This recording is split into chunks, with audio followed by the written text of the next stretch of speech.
Yes, hello. Magandang araw po sa ating lahat at welcome sa aking kusina. Tara, samahan niyo po ako at ako'y magluluto ng pinakamasarap na ulam pananghalian. Ayan po ang mga ingredients sa aking screen at tara na, umpisa na po natin. Ayan, nagpakulo na po ako ng tubig at aking inilagay ang isda.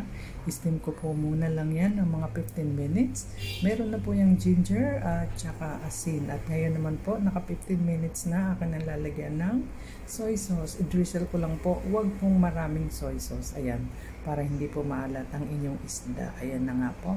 At sinunod ko na ang hiniwang kinchay na maliliit at saka ang ating green onions. Ayan, ganyan lang po kasimple ang ating ulam na sariwang pananghalian na steam na isda.